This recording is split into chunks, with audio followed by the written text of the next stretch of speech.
ये भाई किसका बोल रहे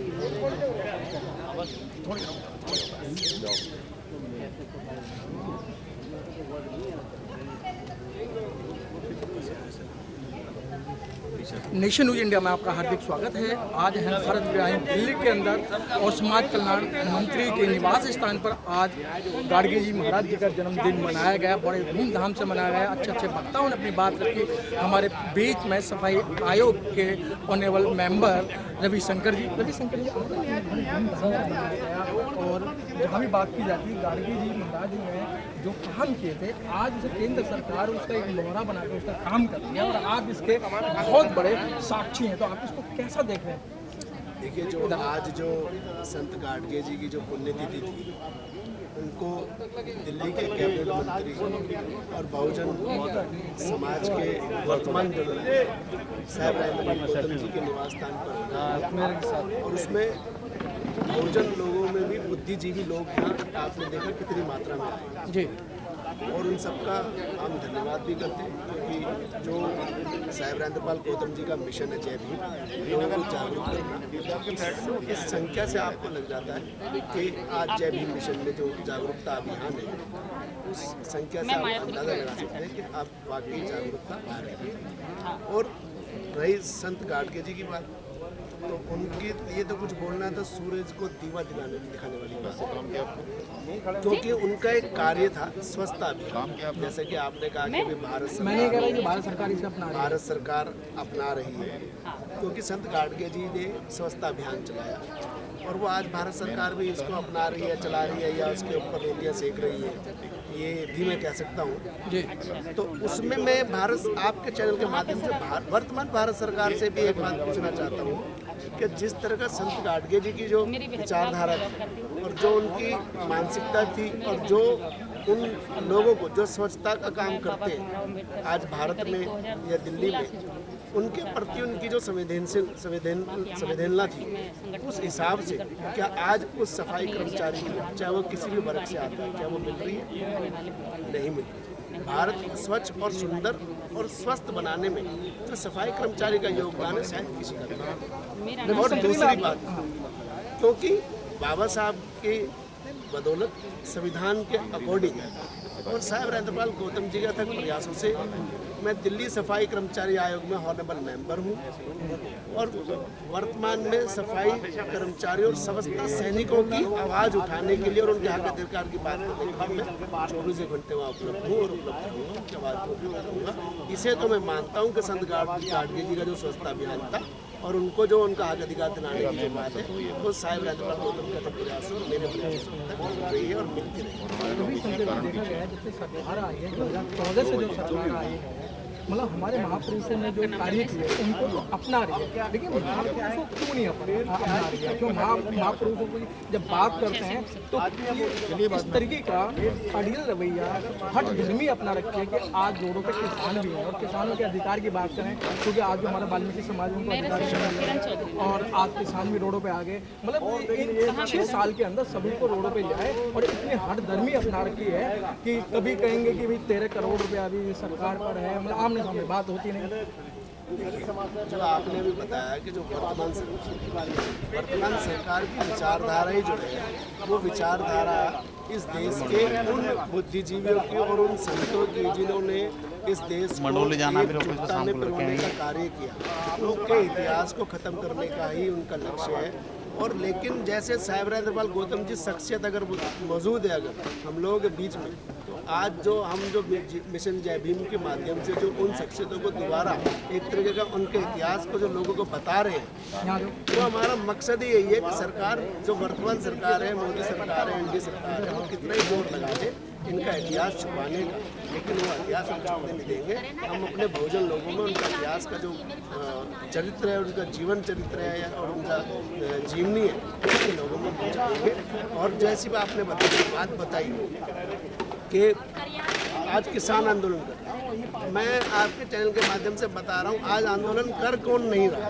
सभी लोग तो कर रहे हैं, सभी वर्गों के लोग कर रहे हैं, इसमें किसान ही क्या है, सभी लोग हैं। छात्र वो आंदोलन कर रहे हैं, युवा है तो वो आंदोलन कर रहे हैं, छात्र अपनी जो है पढ़ाई को लेकर आंदोलन कर रहे हैं, युवा अपने रोजगार को लेकर आंदोलन कर रहे हैं, किसान अपने कृषि बिल को लेकर आंदोलन कर रहे हैं, दलित अपने अधिकारों के लिए आंदोलन कर रहे हैं, और सभी वर्ग अपने आंदोलन का अपने अधिकारों के आंदोलन कर रहे हैं। तो ये कुल मिला के सरकार जो है एक विश्व रिकॉर्ड बना चुकी है कि जिसके कार्यकाल में हड़तालें और आंदोलन अपनी चरम सीमा को पार करेंगे, और बहुजन लोगों पर जो अत्याचार इस सरकार के समय में हुआ है वो शायद ही किसी सरकार के समय। लेकिन जी आप देख रहे हैं कि जब स्टूडेंट और छात्र जब आंदोलन करते हैं तो उन्हें नक्सली बता दिया जाता है, जब मुस्लिम इस तरीके का आंदोलन करते हैं उन्हें पाकिस्तानी बता दिया जाता है, और जब दलित संघर्ष करते हैं तो उन्हें भिन्न भिन्न नामों से पुकारा जाता है।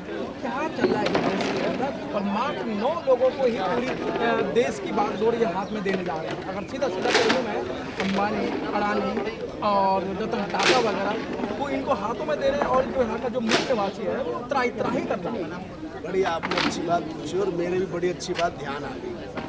आपने देखा होगा जो व्यापारी वर्ग है आज और जो लाला है, चाहे वो मैं जिनके नाम अभी आपने लिए, आपने देखा होगा पिछली सरकारों में भी वही लोग, वो सरकारें उनके लिए लड़ रही थी, आज भी सरकार उन्हीं लोगों के लिए लड़ रही है।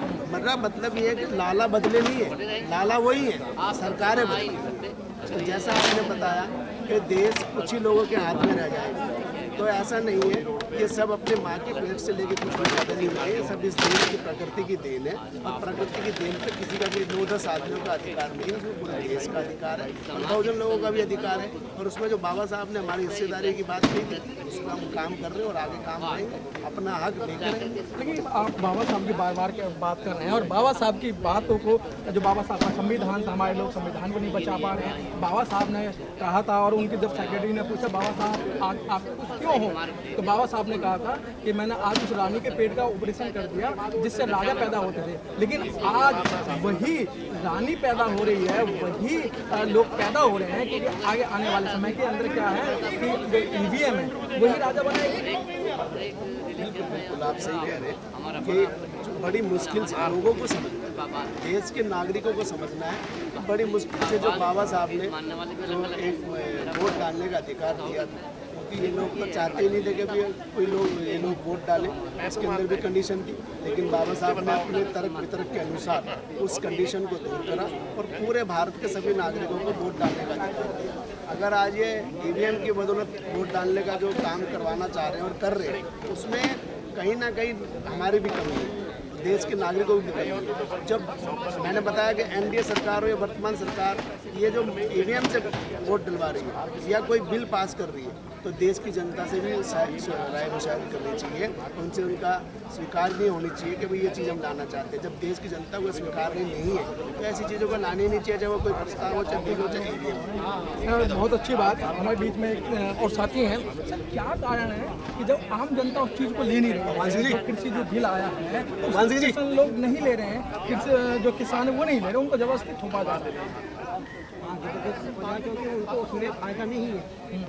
उनको दिखाई दे रहा है कि यदि हम ये कानून को मान लेंगे, किसान जो कानून बनाया उन्होंने कृषि कानून, तो उसमें हर किसान को नुकसान तो कई इन्होंने 3 कानून बनाया, तीनों ही नुकसानदायक है, तो उसको क्यों अपनाया?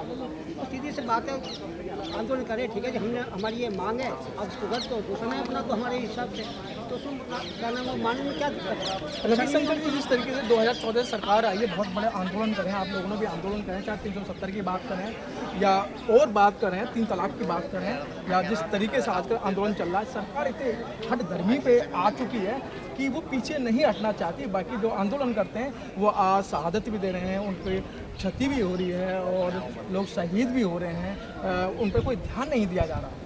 देखिए, आपने अभी बात बोली कि सरकार अपनी बात से पीछे नहीं हटती है और हठधर्मी कर रही है, तो आप पूरा इतिहास उठा के देख लो, जिसने भी हठधर्मी करी है या जिसने भी अति करी है, उनका वजूद नहीं रहा है, तख्ता पलट हुआ है, तख्ता पलट होगा।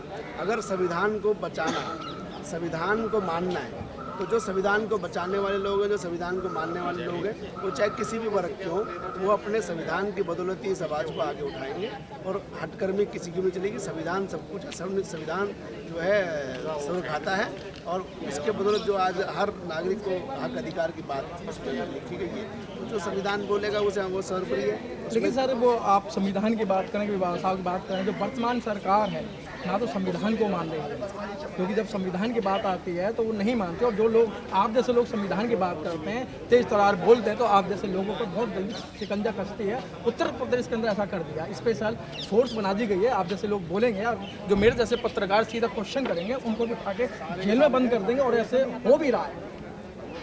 पिछले 3,500 साल से तो चला आ रहा था। जब भी तो बाबा साहब ने आधुनिक भारत का निर्माण किया, और आधुनिक भारत का जब निर्माण किया तो पूरे भारत के लिए ग्रंथ का निर्माण कर दिया जिसका नाम संविधान है। घूम फिर के मैं संविधान पे आ जाता।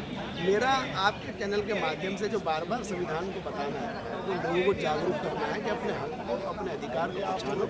वो सिर्फ शिक्षा से और संविधान से ही मिलता है और कहीं से नहीं मिलता। दोबारा जो जैसे कि अभी आपने बताया कि जो संविधान को ना मानने वाले, तो मैंने आपको बताया कि 3,500 साल पहले से ही जो अगर ये सब चला आ रहा था कि जो नहीं मानेगा उसको ये दंड मिलेगा, जो नहीं मानेगा उसको ये दंड मिलेगा, तो बाबा साहब ने जब भी तो इस व्यवस्था को ख़त्म करने के लिए आधुनिक भारत का निर्माण किया, और आधुनिक भारत के निर्माण में एक ग्रंथ का निर्माण किया जिस ग्रंथ का नाम है संविधान। तो संविधान में मैं आपके चैनल के माध्यम से बार बार संविधान का नाम ले रहा हूँ, तो वो इसलिए भी ले रहा हूँ कि लोग इस बात से बेखबर हैं कि हमें शिक्षा से और संविधान से ही सब कुछ प्राप्त होगा। अपने हक और अधिकार की बात हम संविधान से ही करेंगे, और जो संविधान बोल रहा है, जो संविधान बता रहा है, जो संविधान दिला रहा है, वो मेरा मकसद है कि लोगों के पास ये मैसेज है कि आखिर संविधान लोगों को पता ही नहीं है। तो कैसे बचाया जा सकेगा? क्योंकि सारे जो हमारे जो महापुरुष बचाने की जब बात करते हैं, और जो नेता हैं जो स्टेज पे बोलते हैं संविधान को, कुछ हुआ ही नहीं, क्योंकि संविधान के अंदर के सारे पेज फाड़ चुके हैं। और अभी जो नया संविधान है उसके अंदर बाबा साहब ने जो संविधान के प्रम्बल जो लिखा था हम लोगों को, लेकिन उसमें क्या है, कृष्ण की मूर्ति आ गई, सीता की मूर्ति आ गई, लक्ष्मण की मूर्ति आ गई। तो आप देख रहे हैं ना, जो संविधान राम कृष्ण सब इसमें संविधान में आ गए। ये उनकी मनुवादी सोच है। जो बाबा साहब ने दिया एक विचारधारा और एक सोच को मद्देनजर रखते हुए और प्रत्येक नागरिक को, प्रत्येक वर्ग को ध्यान में रखते हुए संविधान वो अगर पर्चे फाड़ रहे हैं, उनके पेज फाड़ रहे हैं, तो हमारी आत्मा से थोड़ा निकालते हैं उस चीज़ को। तो आत्मा पे लिखे हुए, हमारे दिलो दिमाग पे लिखे हुए, हमारी ज़ुबान पे आते रहते हैं, बार बार आते रहते हैं। तो वो बार बार आते रहेंगे, तो उस चीज़ का वर्णन करते रहेंगे। संविधान को बचाना है, संविधान को बचाना, संविधान को ही बचाना है। बहुत अच्छी बात, अधिकार को बचाना, बहुत अच्छी बात कि इस समय रविशंकरी जो सफाई आयोग के जो सदस्य हैं, आपको भी इसी तरीके से बनना होगा। अगर संविधान बचाना है, अगर संविधान बचेगा तो आप बचेंगे, अगर संविधान बचेगा तो देश बचेगा, संविधान बचेगा तो धर्म बचेगा, अन्यथा तो अब आपके पास में कुछ नहीं है। अगर आपको अपना संविधान बचाना है तो उसके लिए बहुत मेहनत करनी पड़ेगी, और आमने सामने का आर पार की लड़ाई लड़नी होगी। कैमरामैन गौतम के साथ मनोज पिप्पल, दिल्ली से। मैं ये कह रहा था कि उन्होंने